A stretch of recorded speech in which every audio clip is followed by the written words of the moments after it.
শুনেছি তরসপ লেউটার ভাইয়ের নাম নিলে নাকি মিলিয়ন ভিউ। দেখা যাক এই ভিডিওটা কয় মিলিয়ন ভিউ হয়।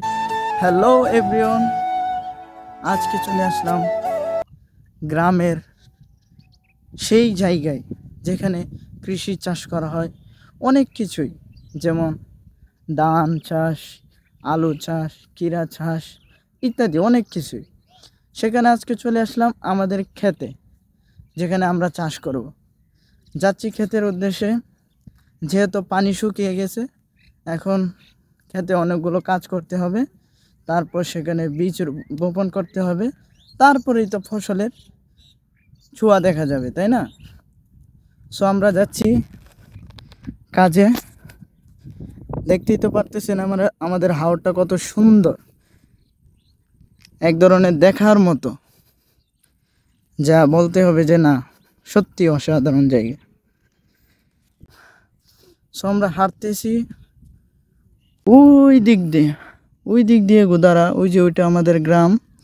ওই গ্রাম থেকে ওই দিক দিয়ে একটা ছোট নৌকা আছে, যেটা মহল্লাবাসী এই 6 মাসের জন্য রাখছে, তাকে কিছু দিতে হয় বছর শেষে। সো এটা দিয়ে আমরা এখান দিয়ে পার হয়ে এই রাস্তা দিয়ে এখান দিয়ে ওই দিক দিয়ে যাই, তবে এখানে শুকায়নি তো, তাই এই দিক দিয়ে যাচ্ছি। সো যাচ্ছি, দেখাবো আমাদের ক্ষেত এবং কিভাবে কাজ করি, সব কিছুই দেখতে থাকুন। এখন চলে এসেছি, ওইখান দিয়ে আমরা সার আনছি। ওই যে ওইখানে সার আছে, ওইটা নামাতে হবে। আর এই যে যাকে নিয়ে হেঁটে হেঁটে আসলাম, মোহাম্মদ ভাই, এই যে মোহাম্মদ ভাই চলে যাবে। তো মোহাম্মদ ভাই পরে দেখা হবে, ওকে যাও। আর আমি যাচ্ছি, সারগুলো তুলতে হবে, তোলার পর ওইগুলো খেতে নিতে হবে, খেতে ওগুলো ছিতরায় দিতে হবে, তারপর নাকি হাল চাষ করা হবে। আচ্ছা, দেখা যাক কি করা হয়।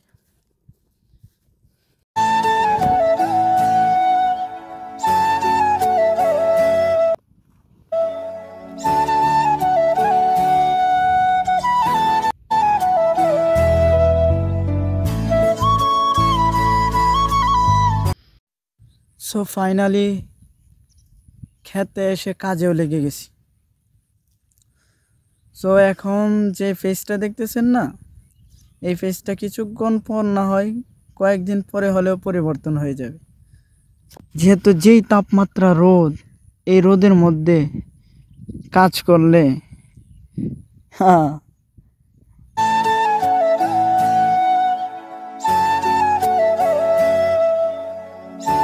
আপনাদেরকে আজকে একটা সত্যি কথা বলি।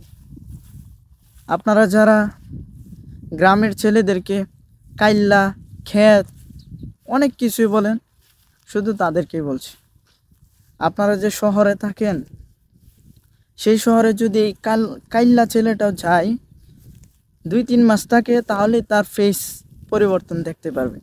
কিন্তু আপনাদের মতো এই শহরের সাদা চামড়াওয়ালারা যদি আসেন এই গ্রামে, ওই যে দেখা যায়, হ্যাঁ দেখতে পাচ্ছেন ওই যে জিনিসটা, এই জিনিসটার মধ্যে, এই প্রচণ্ড তাপমাত্রার মধ্যে যদি আপনি আধা ঘন্টা কাজ করেন, আধা ঘন্টা, ওই যে আমিও প্রথমবার, এই বছরে প্রথমেই জমি চাষে কাজে লাগছি।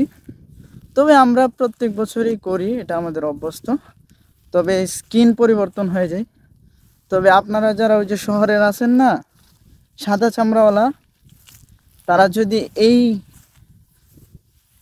এই মৌসুমে এই তাপমাত্রার মধ্যে আধা ঘন্টা কাজ করেন, তাহলে আপনাদের স্কিনের সুন্দর একটা পরিবর্তন দেখতে পারবেন। তাই আশা করি গ্রামের ছেলেদেরকে এইভাবে কাইল্লা ক্ষেত বলা মোটেও ঠিক না।